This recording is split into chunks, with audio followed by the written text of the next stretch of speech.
Hello, everybody. Welcome to the Ethics Experts. If it's your first time joining us, welcome. And if you're a returning subscriber, welcome. Hope you're having an amazing day. You see what happens when you subscribe to the Ethics Experts? You get a bonus greeting on every episode. So hit that subscribe button. I am here with the man, Adam Posner. Adam, what's happening, bud?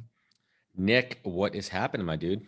Not much. So for you guys who don't know Adam, get familiar with this guy. He is like upper tier of the marketing game, upper tier of the recruiting game. You're someone I've learned a lot from. Just not upper tier of the podcast game.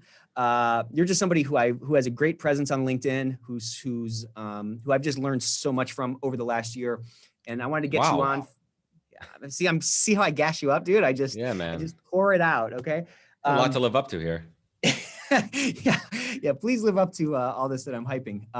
But you're somebody who is great in the recruiting space. I wanted to get you on to the this series we're doing, Open to Work, because you probably have a lot of techniques, tactics, and insights from a recruiter's perspective that we can speak into the lives of folks who might be in between jobs in the ethics and compliance game or in the HR game on how they can accelerate toward that next position. So, I'm sure you've seen a lot over this last year. Maybe we start there. Like, how have you seen the recruiting side change? Because, when we talked last year, the power dynamics have changed a lot, right? Like when we talked last, all the power was really on the employee's perspective, right? The candidate side. Yeah, on the candidate side, right? They had so many options. Labor mobility was at an all-time high. The economy was like really chugging. Then COVID hit, and then it all kind of flipped. So from your standpoint, over this last year, what do you think of, what have you seen? Yeah, absolutely. And I think it's really important when we look at those unemployment numbers to understand which segments are most affected. Travel, tourism, hospitality, anyone working in that restaurant industry, decimated for sure. Yeah. But when I talk specifically about my niche, which is marketing, media, and ad tech, anything to do with direct-to-consumer e-commerce marketing has been on fire. Absolutely on fire. I mean, one of my clients has seen 4x growth over the last 12 months. So in that specific vertical, it's still a very strong candidate-driven market. In fact, more so, which is absolutely incredible to see. So that's fantastic to see that there is hiring, but in so many other areas, it is really rough. So you have to be very cognizant about which categories and verticals that we're talking about when it comes to talking about unemployment and the market here. One of the other great trends that we're seeing right now is a lot of companies that were very firm on, we're only hiring in our market, we want people local, we want people in the office, have now been able to expand and hire remotely, which has been fantastic. If you think about it from the available talent and labor pool out there, they're able to do a couple of things. They're able to tap into folks who live in different regions, expand that talent pool. And for better or worse, hey, we could have a whole separate conversation about this. The cost of living in certain areas is less, and the salary requirements are less for those people. I'm not saying necessarily pay less for people who live in a different area, but let's be truthful about it. It costs a lot more to live in New York City, Chicago, Miami, San Francisco than it does in certain areas in the middle of the country, and compensation does reflect that in many regards. So there's been like a new flexibility, right, on the employer side, both in terms of like the work from home or the remote piece. Absolutely. What kind of flexibility have you seen from them? Not just geographically, but in terms of like, well, I'll take somebody from a different industry, for example. Again, it's very industry specific. And I think it depends on the role and what they're looking for. It goes back to that conversation we see on LinkedIn all the time, hire for character, train for skill. At a very high level, of course, we believe in that. We believe in hiring the right people. I take a look at the motto that you have on your wall right there. And I truly believe in all that. You hire good people for sure. But in a certain regard, you need certain skills for certain jobs. And one of the core reasons that a company right now may need to lean more on the skill side of this conversation is because they don't have the bandwidth for training. Think about this. Folks are working from home right now. In most cases, people are in an office. It's easy to shift. Hey, go sit with Nick for a little bit. Go sit with Adam for a little bit. Right. Go shadow Sarah over there and sit on our calls. That's a lot harder right now remotely. Training and onboarding is significantly harder. So a lot of companies right now, and I'm talking specifically from experience with my clients right now, like Adam, we need to have folks with these skills ready to go immediately, plug and play. Of course, we're putting our filters on for good people, good characters.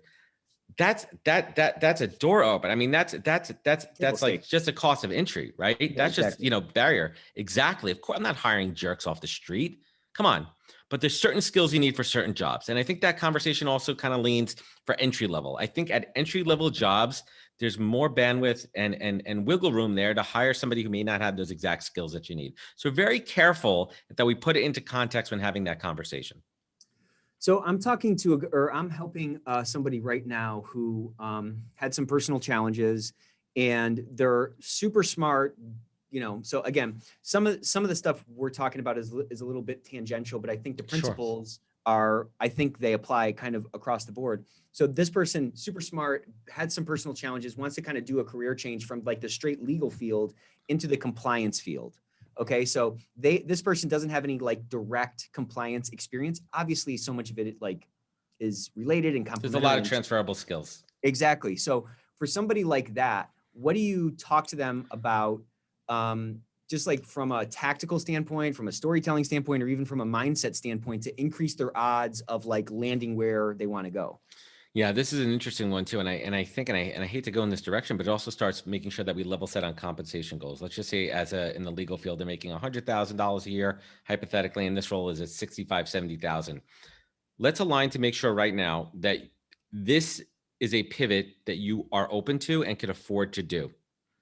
Because it's going to be very difficult for me to introduce you to my clients saying, hey, you don't have those hard skills that we need for this job specifically. You have a lot of those tangential skills, a lot of those transferable skills for sure, but this job pays a lot less. And you might have to take 2 steps backwards in a title and compensation perspective to make those steps forward in the long run, right? Are you willing to take that short-term loss for a long-term gain? You have to align on that point first and foremost. And then you can start to get into the conversations about how do we tell your career story? How do we tell the story about why you want to pivot? Let's highlight those transferable skills and why specifically you want to make the move into this industry. So that's a great point. Like in a hierarchy of needs or a hierarchy of priorities, there's only one thing in each spot. Maslow's recruiting pyramid? Yeah. Okay. Yeah, he did it everywhere. Yeah. But I see that sometimes with folks who are like, oh, I want to do that. I want to get over there, but I also want the money at the same time. So it's like, you have to pick one or the other, and you have to make that prioritization. It's about, let's just be realistic. Let's be pragmatic, people. Like, let's have a real conversation, black and white. There's not a lot of gray area here. Like, why me as a company am I going to go give you the same compensation of somebody who's been doing exactly what you're trying to do for their whole career? I mean, let's just call it what it is. I don't care how awesome of a human you are. I mean, this is a job. I need things done. We have certain things that we need to have for this specific role. And you unfortunately don't have that level of experience. There's another key word that's really important here. And I think this comes down to storytelling and making sure that comes clear, is aptitude, right? I have the ability to learn quickly. I have the ability to pick up these skills quickly, and giving examples of how you do that. I could talk smack all day long. Hey, Nick, I pick things up super quickly. I could learn on the fly. I'm real quick at that. Okay, give me an example of that. If I call your former supervisor, will he tell me the same thing? Right. You have as like a defining characteristic of you. Right. If you're saying that, if you're coming into a, because that's a big piece too. If you're doing that career pivot, you need to use that word aptitude, but you also have to prove it out. Got it. And how do you see folks do that? Sort of anecdotally, reference, both? It has to be a combination of both, and it really has to come through. Listen, it also goes to that conversation too. Some people are just great interviewers. I know there's points in my career where I could come in and charm the pants off someone in an interview, and then the real good interviewers would turn it around and give me those real hard behavioral questions, and they want to see it there too. But then there's some others. I've talked my way into jobs, maybe at a higher level that I should have been at. And when that happens, you're setting up both sides for failure. Interesting. Yeah. And so where do you draw that line between sort of aspirational stretch position, where, hey, I can do this, and when are you biting off more than you can chew? It's hard to probably know. Nick, I've always wanted to be an astronaut, and I can tell you, man, I feel it, man. I've watched all those space videos. I've seen all those sci-fi movies. I tell you, just put me in that cockpit, put me in that seat. I'm telling you, I could fly that spaceship. Right. Like you got the job. That's why I don't work at NASA. Yeah. Right. Exactly. I mean, I'm obviously, a little far-fetched here, but you have to have quantifiable results in your story that show how you've grown. Maybe it's like, hey, listen, Nick, in my last role, right, there was the director 2 levels above me left. She just up and quit, and they didn't have anybody. I stepped into that role. And yes, there was a bit of a learning curve there. Yes, there was some things I didn't know, but I did it really quickly. And I moved up so fast in there that our clients were satisfied. I picked up those new skills that I needed. I needed to do X, Y, and Z in this role. And by by being in this company for a couple of years and watching that director do that, I was able to pick it up. And you could ask my last boss how that was. Right? Like you have to do that. Yeah, and I think there's a lot of like that example anecdote. There's a lot of credibility in it because you talked about a J curve, you talked about the struggle, and then you also said you can ask this person and they'll attest to the same thing. That's so much, I think, of what that sale is. And go ahead. Yeah, you said the word sale, and it is a sale, an interview, a job. The job search is a sales process. That's another really important thing to think about. And if you treat it like that, you'll have much greater success. Think about a good, true sales process. Yeah, and so in a lot of the space that you're in, I think people get that maybe at a deeper DNA level or something, right? Like if you're in marketing, sales and marketing, yeah, it's a function. You're dealing with hearts and minds. You're dealing with storytelling and those kinds of things, and even probably on a product level, maybe at a bit of a diminished thing. But like for something that's really kind of back office, that's HR, that's more like HR, that's more like compliance, where that's not really part and parcel with like how they came up. Like a lot of these folks came up through legal, or they came up through, some of these back office things. How do you get somebody who who's never really thought of it as a sale? How do you get them to start like getting those gears to mesh and kind of turning on the light bulb for them to get some traction down that path? Because that's really kind of what it takes, I think you turn the conversation into storytelling, and you start to talk to them about, instead of being so linear and prescriptive with talking about your background, tell it as a story. And I think it comes down to, and I'll take it back a little bit. I was at American Express 2011, 2012. And I've told the story before how it just wasn't right for me from a culture perspective. It wasn't, and luckily I got very lucky. The fact that after a year plus there, they brought in a new president and he changed the organization, and everybody had to re-interview for their jobs. And I'm like, that's BS. I've already gone through the gauntlet here out there, and I decided to take the exit package. It was fantastic. My wife was, a month or so away from having our daughter at the time. And I took the package. I mean, it was healthcare for a year and 6 months severance and all that kind of stuff too. But the other thing that they offered, which was critical, was outplacement services. And there was a number of us that did not take this opportunity. I'm like, hey, I'm sitting here for 3 weeks anyway. I know my end date. I know when I'm leaving here. I'm like, why not? Why shouldn't I take advantage of this? And I was lucky enough to work with a career counselor, and she taught me one of the most valuable pieces in any job search, which is the elevator pitch, which is your story. And so we worked, it was a little long wind to get there, but no, this is great. This is where I wanted to go next. Yeah. Sorry, so we worked on this elevator pitch, which is your story. Because the first question in almost every single job interview is, tell me about yourself. Tell me your story. And if you can't go in there and be succinct and strategic in your story and lead it, because that's your opportunity. That's your opportunity to set the stage, man, right? Like you're able to come in there. And we worked on this for 3 weeks, and she worked me and she made me redraft it and write it. And like, I literally have copies of it, man. And it's great because I'm able to tell who I am, what I do best, what my skills are, what my current situation is, and what I'm looking for in about 90 seconds. Amazing. And I'm always, ever since that day, since 2012, throughout my career, I take that exact story and I tweak it to the next role, to the next opportunity, to the current events happening right now. But it's that skill set, the ability to craft that story. That's an offer. I'm going to see if I can find that paperwork and send it over to you. I'd love to see that. We're doing, we have a session for this group that I'm a part of where we're helping folks, with their transition and stuff like that. And a big portion of this session is going to be about the elevator pitch. And I'll just echo everything you said. I feel like when jobs I've gotten in the past, when we were fundraising, even now when we're selling our services, there's such an opportunity to just condense it all down, boil it down to a couple of takeaways. And really, I kind of find the fact that, tell me what you think about this. I think most people stink at interviewing. They're not really good at it. And I think that creates a tremendous opportunity for a candidate to help guide them through that interview and give them the hooks to hold on to. Interviewing's tough, man. And some people are just naturals at it because it's a very, extroverted kind of process. And some people just, the anxiety and the fear and the unknown, and you're layering on, either I'm out of work and I'm trying to get a job and this is so important that I crush this. They don't know how to respond to body language. And we're talking about in-office interviews. We're not even talking about the last, 11 months here. Right. It's stressful. Interviews are stressful. And then you throw into the mix, there are some interviewers out there, you've been in front of them, they're just like, these guys are literally like, you're in front of the freaking Supreme Court, right? And they're grilling you and everything. And then there's other people who literally walk into the interview and they just got your resume in their hand. They haven't even looked, and they're just like, All right. Hey, Nick. Hey, nice to meet you, man. Tell me, what's up, man? Who are you? What do you do there, right? And those are you have to be able to take advantage of both of those opportunities, because Correct. if you're coming in to a behavioral interview, you're going to have that skill set, right? All right, here are the questions they're going to ask me. Here's how I'm going to position it. I'm going to use the STAR method, right? I'm going to have quantifiable results. I'm going to be able to use antidotes in there and then back it up with numbers.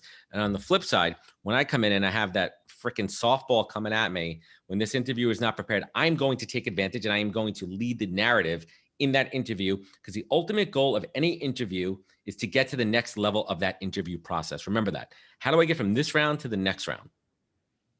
And that's really what the resume is doing, right? The resume is just the resume is a door opener. Correct. That's right. Where do you see people put that emphasis? So, I mean, you're obviously great at this. I think, obviously spot on, right? We're playing a lily pad game. We're hopping to the next opportunity, and you just have to kind of get through that next one. How have you seen people who don't understand the sort of linear progression of that interview process place sort of incorrect, for lack of a better term, incorrect weight on the resume, for example, or the cover letter or whatever? Well, it's really interesting too. I mean, here's kind of my stance on cover letters.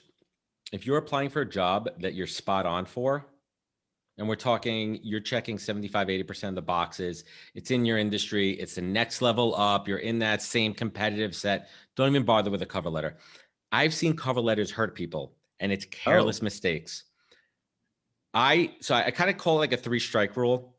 If I see a cover letter for somebody and they're a great candidate on paper, and that cover letter, they forget to change the name of the company, right? They say, Dear Acme Industries, but we're really talking NHP Talent Group. I'm like, that's a careless strike. You didn't take that 1 second there. That's a strike.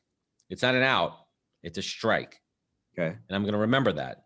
So you have to be very mindful with cover letters. I've seen people leave their cover letters in there that is so irrelevant and just wrong. Like, they're literally just copying and pasting it, and it's just lazy. So you have to be very mindful of the cover letter. The cover letter should be used if you're talking about a career pivot, if you're using it as a gap in unemployment. The cover letter should never reflect and be a mirror of your resume, because then you're giving me double the work to do.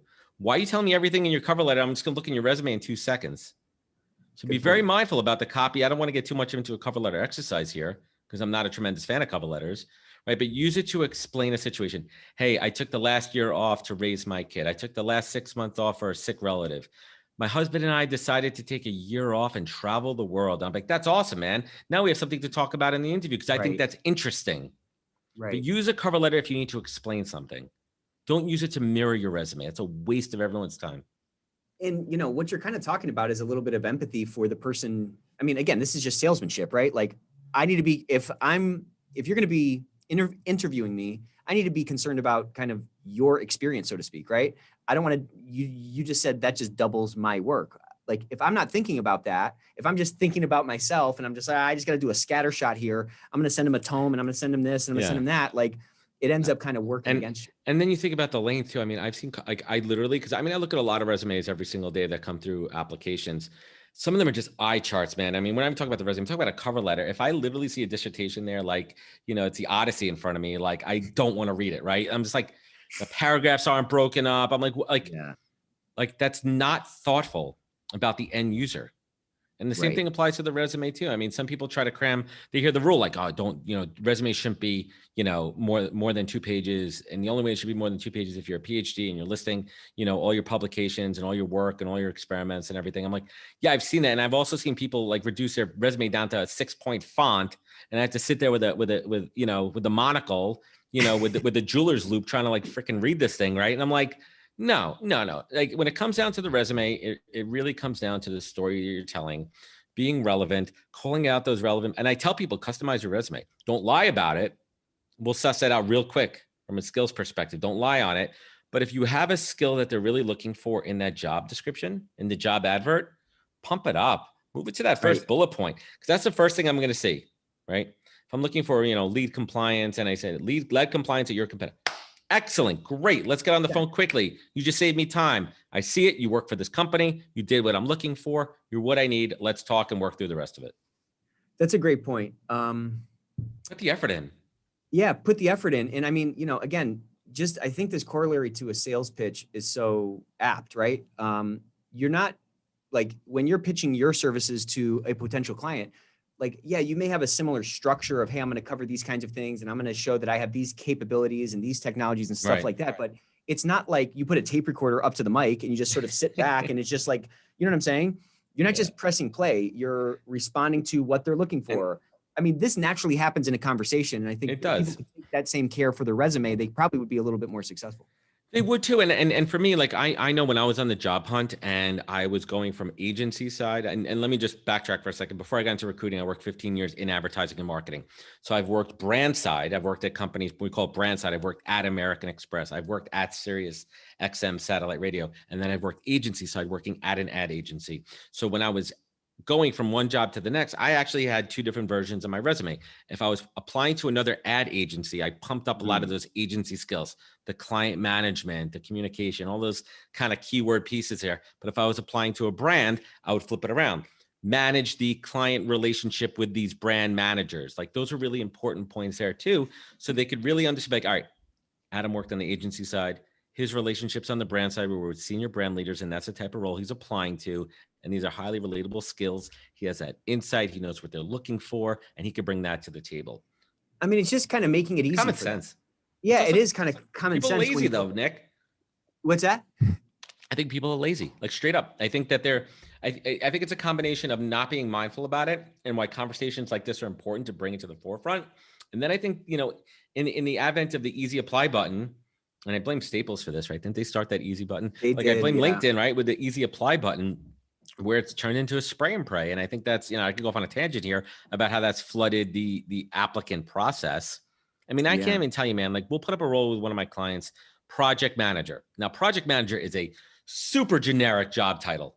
That could apply to every single freaking industry in the world. You could be a project manager at a factory. You could be a project manager in a surgical supply company. You could be a project manager in an ad agency, right? But once you start to read the job description and you see what company it's for, that narrows it down really quickly. Yeah. You'd be shocked, man. Let's just say I put out a job ad on LinkedIn for an easy apply with an easy apply button, flooded. Unreal. Flooded. So it's how do you deal with that? How do you deal with that? Like lots of drinking, man. No. Yeah, a lot of booze. Yeah. Day drinking. One thing we've started to do is we have the whole description and then we have some directions on the bottom that are off LinkedIn or off Indeed, wherever it's posted. Like they have to go and fill something out over here or do a test or something over there. And then we're only looking at people who actually follow those directions to kind of weed out that. Well, that's smart, right? I don't even know if it works though. Yeah. Right. I mean, there's knockout questions too. Like a lot of the things that we put on a resume, for example, if we can't support sponsorship, if it's a geo specific job there too. The geo specific is kind of weird though, because you might have someone, let's just say it's a New York role and they live on the West Coast. That's when you do in the cover letter, hey, I live out in LA. My family's in New York. I'm looking to move to New York. Great. That's a great thing to add in a cover letter. I get it. I'm not going to disqualify you right away. Like that's an important thing to put in a cover letter. You know what I'm saying? But the application process, and I urge people, really read the job descriptions. Don't be lazy about it. Because a lot of people put blame. Listen, the recruitment process is broken, but I think both sides need to take responsibility for it. And I think that job seekers applying to roles that they're 100% irrelevant for is a big problem. I talk openly about it. There's this subreddit called Recruiting Hell. Have you ever seen this? I have, and it's one of those things like Glassdoor. I just don't put too much time or effort into it. Yeah, I'm sure it's just a bitch fest, right? That's exactly what it is. It's just people complaining. And, I can kind of appreciate both sides because I've been looking for jobs in the past and now, we're growing, we're hiring people. And a lot of the complaining is just like, well, what do you expect? What do you expect from these people? I apply, no one gets back to me, right? We're flooded, man. And then also companies are going, I don't mean to cut you off, but like companies and resources in this day and age, they're cutting back, they're furloughing. And a typical recruiter's workload could have been 7 to 8 active roles. And now they have 12 to 13 because, right? What do you expect when you're applying for jobs that you have no business applying for? Yeah. But it's weird though too, right? It's a weird thing too. Cause let's take a few steps back on that. Okay. It's almost like I can't discount an aspirational job seeker, right? I know I'm a salty, cynical New Yorker recruiter here, but let's take a step back. We've all been in those positions too, where there's aspirational jobs. And I understand sometimes when people just want to take a moonshot, like they want to take that moonshot. And I can't always fault them for that until I'm the one on the other side reviewing applications. I'm like, it's like me applying for being an astronaut, delete in 2 seconds. Right. Where people really, and people say this all the time. I have to be careful how I say this. Nick, I could scan a resume in 5 to 8 seconds. My eye is trained to be able to scan for certain things in that resume and say, hey, this is somebody I either want to continue reading a little bit deeper and put that minute or two in, or immediately, like an immediate hit that reject button. As you describe that, man, like, you know how you were saying, hey, the resume is just going to get you in the door. That interview is just going to get you to the next one. There is a bunch of micro sales that are happening just on the resume. That's what you just described. Am I going to pay attention? Passive. Should I pay attention to this and should I dive deeper? We got to get that right off the bat. What kind of things are like, do you automatically just go crap, garbage? So aside crazy from though, like I hate this. Well, typos are there's no excuse for. I've missed typos in resumes that I'm reviewing, and a hiring manager will call me on that. They're like, "How'd you send me this resume? There's typos in it." I'm like, "Uh-oh, my bad." My bad, right? Like, oops. Even dash sizes. Are you doing M dashes everywhere? Are you doing N dashes? Consistency, right? And if it's an attention to detail role and your M dashes versus, other like it's just, not right. That's attention to detail. And certain hiring managers will pick up on that. But you have to start with the optics of a resume. I always tell people clean, clear, concise.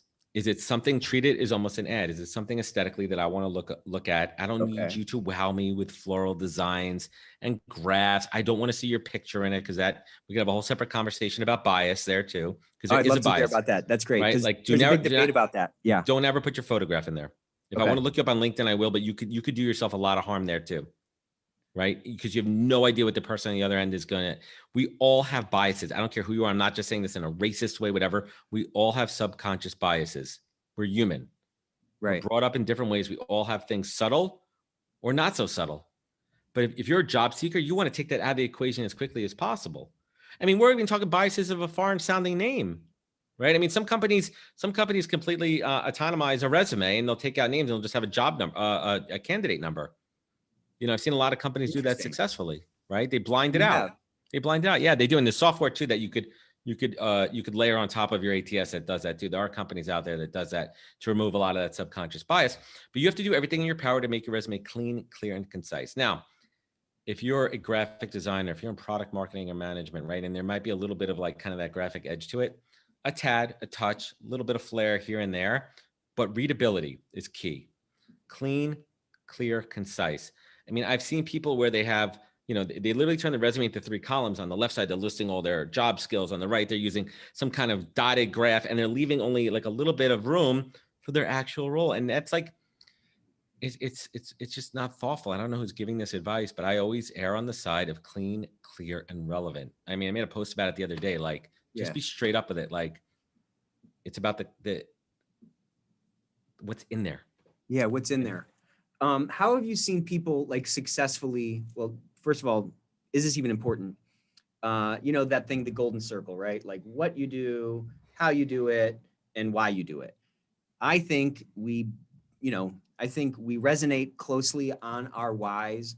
How have you seen people successfully incorporate that why or incorporate some of their heart and their differentiation to help kind of augment that just sort of straight skill set? You know what I mean? Yeah, no, it's a great one too. And I see that too in the cover letter sometimes, right? If it's a creative cover letter, if you make me laugh in a cover letter, I already like you. Okay. But if you waste my time in a cover letter, I don't like you. I mean, it's kind of the way I go there.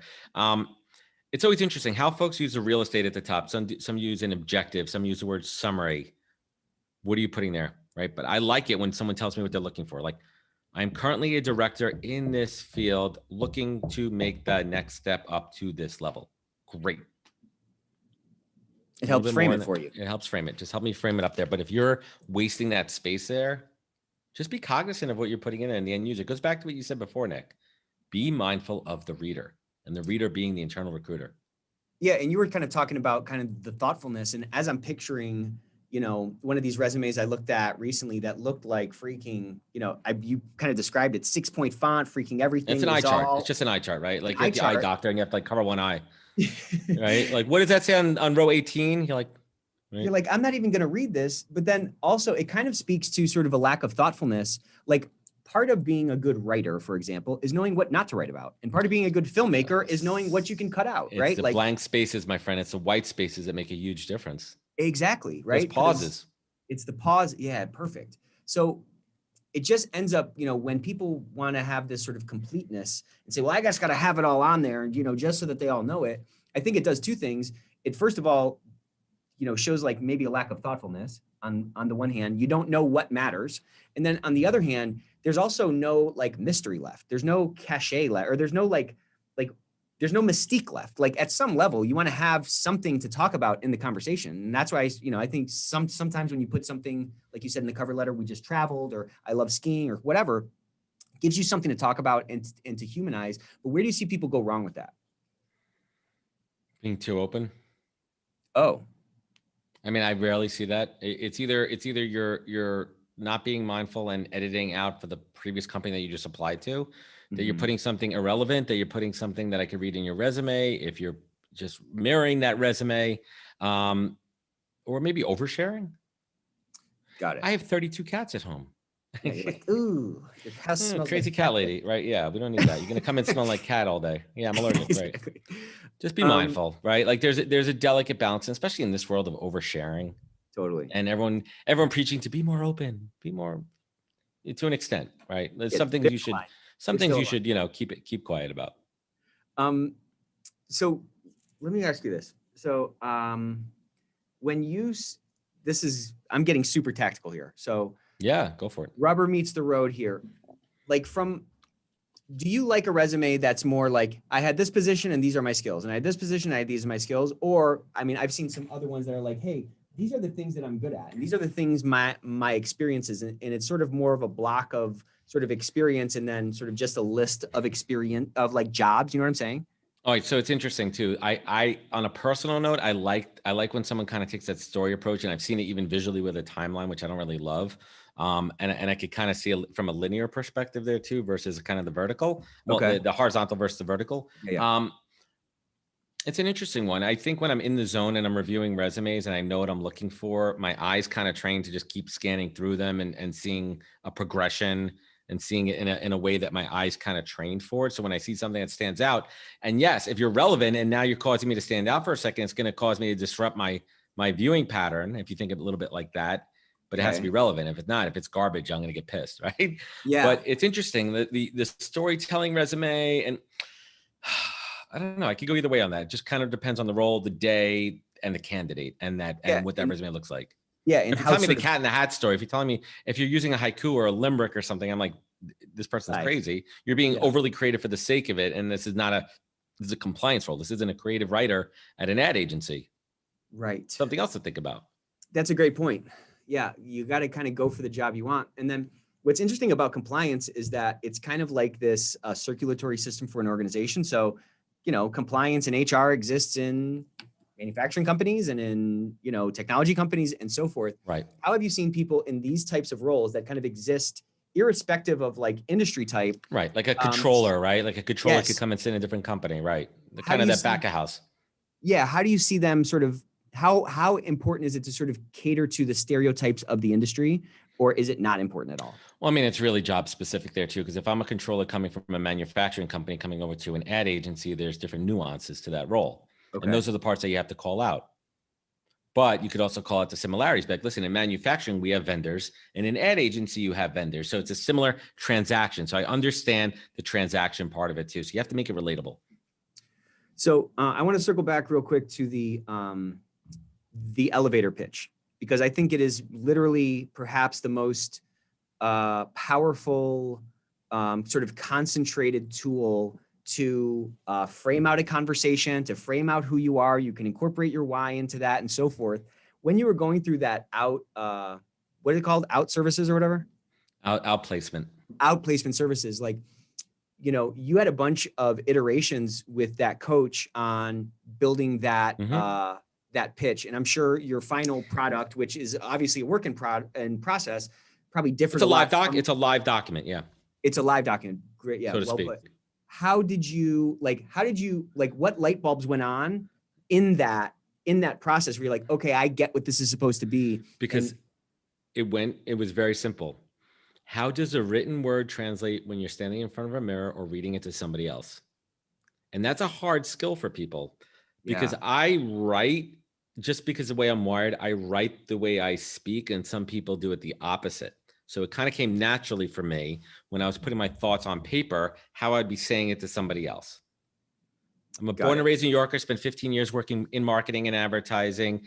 7 years ago, I had a career pivot. I say it the way I write it the way it is, but a lot of people can't do that. So that's why that coach is important to help you reframe it and have that down there too. And then there's also choice of action words. The words are very specific. Pivot, left, like, did I leave the company? Did I get fired? How do you explain being fired? How do you explain Yeah. being let go? Right? How do you be truthful to these things? How do you not glaze over certain important pieces there too?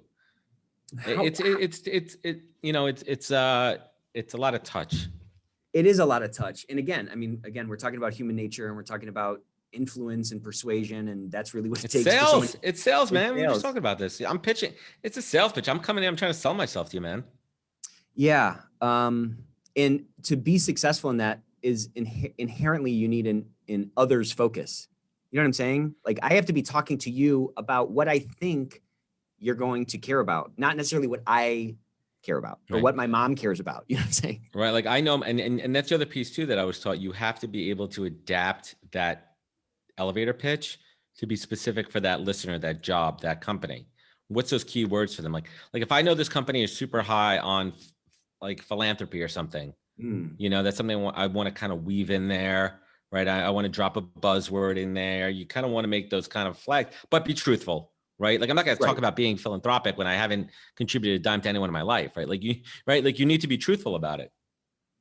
How have you seen people's mindsets when they've been let go or downsized or whatever really end up being like an anchor around their neck? Oh, I mean, that's my life story. And that's something that I've had to, my career story, not my life story. It's something I've had to live with. I've been in my early part of my career, there was a period of 10 years where I was either let go, fired, or downsized 4 roles in a row. Oh, wow. And I carried that weight around with me a long time, and not just emotionally and almost like a defeatist syndrome, but I've also had to be able to articulate and explain that with every role I was going into. And there were definitely parts, I'll be honest, man, there was definitely parts probably where I bullshitted a little bit, where maybe I kind of, changed the optics on it too. But I was also taught about optics. Optics are important because you don't want to be untruthful, but you also want to be able to spin a story in your direction there too. Good point. Tell me a little bit more about that. I'm not going to tell somebody to say, if you got fired, it's let go. What happened there? Listen, it wasn't the right fit. And that's the truth, right? I mean, listen, unless you're getting kicked out of a company for doing something illegal or something, listen, the majority of people have gotten let go in their life, in their career. Let's just call it what it is. It happens in life, right? I mean, I've lost my job because we lost accounts and 30 people in the agency have gotten let go. I've lost my job because of performance. I talk about it all the time. I lost my job at Vayner because I didn't do what they hired me to do. And therefore they made the decision to let me go. There's been other parts too when companies have decreased size, right? There's been attrition. There's times when I left jobs. You just have to be able to articulate it and put the right spin on it without glazing too much over it. And you also have to be mindful of a pattern. That's something else that I had to struggle with a bit too. When somebody who's actually pretty astute and looking, all right, so you were here for 6 months and you jumped to this for 9 months. You were there for a year and a half, 2 years here. I'm noticing a pattern here. You really haven't spent a lot of time at each one of these roles. What happened? Right. And that was something I had to struggle with too. And that was a big reason too why I decided to pivot and follow my passion. Yeah. And I think, you need to always be ready with an answer at some level. It needs to be a credible one that's not cloaked in so much insecurity that it's going to come across kind of cringy. But I think we also have to recognize that the person on the other side, they don't have all the information about us as candidates. They're trying to sort through it and trying to see, like, does this matter? Do I need to pay attention to this? And also they have a job to do themselves, right? Like due diligence, right? They need to make sure that they're not hiring somebody who's a poor performer. Right. And it's tough too, because a lot of states, like you're not allowed to ask if you're doing a reference check why someone left the job. They can only give you, from compliance, they can only ask you the dates of employment. They can't ask for a specific reason. However, never underestimate the back channel. Never underestimate. I will tell you this as a recruiter, we back channel all day long. We are connected. And especially if we're in that industry, I could go on LinkedIn right now and pull up a company that someone's working at and pull up 32 people that work there. And good bet that I'm going to know someone well enough. I could be like, yo, hey, Nick, I'm interviewing Sue over here. What was it like to work with her? Listen, Sue's terrible. Red flag, stay away from her. I'm like, Sue's awesome. She's great. I would hire her in a second right now. Boom. Right. And I'll tell you something truthful. If I get one of those red flags, I am always going to go for a second and third opinion Oh, you because are. I really truly believe that you also have to, and this is kind of the cynical New Yorker. I mean, some people have it out for people. Sometimes it's personal True. conflicts at company, right? Maybe you rub somebody the wrong way in a meeting once and you have it out for them. You have to, it's human nature, man. That's the biggest thing with Great talent and advice. recruiting, that this is not a mathematical equation. It is human touch, human feel, intuition, right? Yeah. Like there's a And lot of these which is an pieces that make it such opportunity. an interesting, it's an opportunity as well too. If you know what you're getting into, if you know the game and you know the rules, how do you manipulate it? Yeah. Yeah. And I think for analytical folks who maybe, again, just a lot of the folks in the industry that I'm in, this is a broad brushstroke, but it's very analytical and factual, objective, and stuff like that. But there's such a human element to it. And just understanding it and being able to take advantage of it, I think is a phenomenal skill. What parting advice would you have for somebody who is kind of beating their head against the wall? They've been out of work for 6 months. They are, maybe losing a little bit of steam on their outreach. They're just kind of degrading to just hitting the I've been there, man. additive apply button, I mean, my longest stretch out of work was about 7 months during a downturn recession, and it was tough. There were some dark days. Totally. We were living in the city at the time, New York City. The rent is incredibly expensive. My wife, luckily, is an attorney who was making a good living, but the burden was on her. We were living off Yeah, one salary, and that put a lot of emotional weight on me too. And there's a lot of pride in that. totally. I'm the husband, I'm the man, I'm the, I mean, I'm being serious about it, right? Like, I'm with you. like I wasn't providing and it hurt, but I knew that I owed her something. I knew I owed my family something. I knew I owed myself something. And that's what drove me, because I had that North Star that I was going for. But it could be, it's tough to get rejection after rejection, Totally. applying for jobs, not hearing, going for a phone interview and not hearing back. And that's why ghosting hurts so much, and why I've been on the other side, and why I make it a point to follow up with every single candidate that I actually engage with. Listen, if you apply and you're not relevant, you're going to get that automatic rejection button from me, right? But if we have a phone conversation, I'm going to close the loop on you. So getting back to your original question, it really comes down it comes down to just that mindset and treating the job search like a job. You're going to show up every day, you're going to give it your best, and you're going to put everything out there.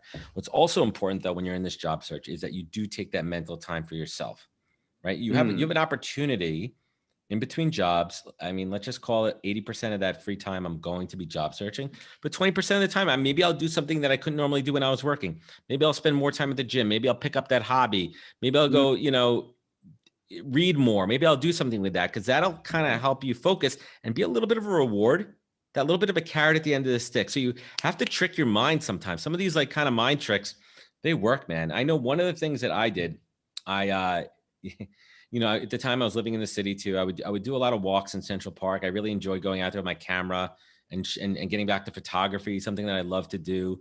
And I would just take those walks. I would take conference calls with my headphones on. I would do things like that just to be a kind of, outside. I'd really take in the city. I found myself sometimes, one time I went to a museum, I go to a bookstore. Like I would just kind of like take advantage a little bit of that downtime and just be present and observe what's happening and put some faith out into the universe. I know this sounds a little bit, kind of, wishy-washy, but it's the truth, man. Speaking from my It is the experience from the truth. heart.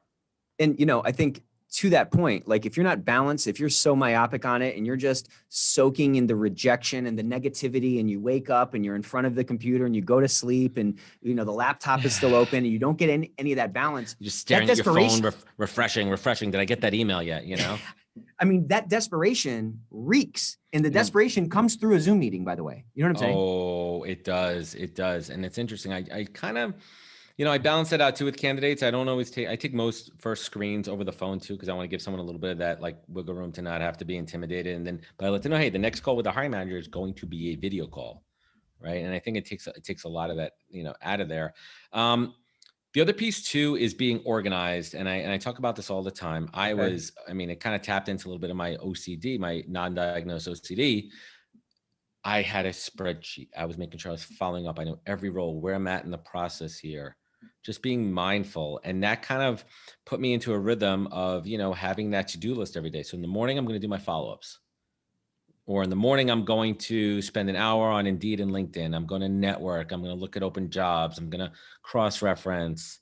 You know, I'm going to do my follow-ups. I'm going to take a look at my cover letter. You know, all these things, you just treat it like a job. Yeah, you treat it like so I love that thing that you just said. And as you're talking about this spreadsheet, I'm just kind of visualizing, like, you treated that like a job. You treated finding a job like that was your job. And, you know, I'm kind of picturing this thing like there's 1,000 ways up a mountain. And if we're talking about a job hunt in the context of the human element and the fact that, you know, I just have to sell you on it, there's 1,000 different ways that I can convey who I am. So just in being consistent on your follow-up, not being obnoxious about it, but those are other touch points of interaction that can convey information about yourself. You know what I mean? Here's 3 rules. I call it Posner's 3 Ps that I apply to everything in sales and follow-up, everything that I did on the job search, everything I do now: patient, polite, persistence. Patience, polite, persistence. I mean, I literally had a job seeker last week. Well, a couple of weeks ago, she applied. We had a phone call. I told her I was going to review it with the hiring manager. She followed up with me every single day, to the point where I'm like, you need to chill. Like, I'm telling you, the team is in the middle of something. You have an interesting background. We're going to look at it. Like, chill. On the flip side of it, you also have to know that this person might be out of work. They could be having demands, financial demands at home too. But there's a balance there. You have to understand. I think 48 hours is a good kind of rule of thumb, so to speak, for a follow-up. I can't get mad at somebody if I haven't gotten back to them in 48 hours. Check in with me in 48 hours. You know, I think that's fair. Yeah. So you would like, she wasn't messing up on persistence there. It was kind of a polite violation. Yeah. Patience.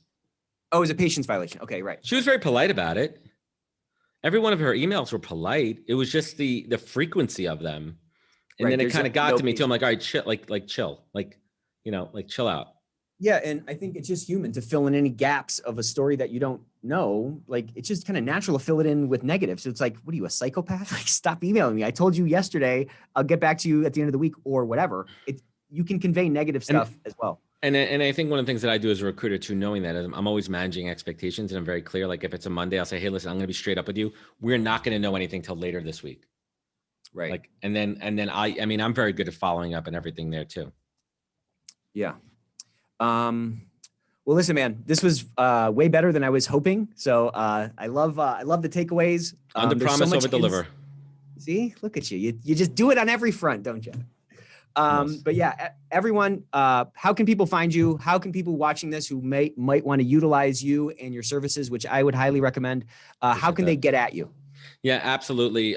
You could find me on LinkedIn, Adam J. Posner. You could find the business side at nhptalentgroup.com. And if anybody wants to check out the podcast, it's real simple, thepodcast.com.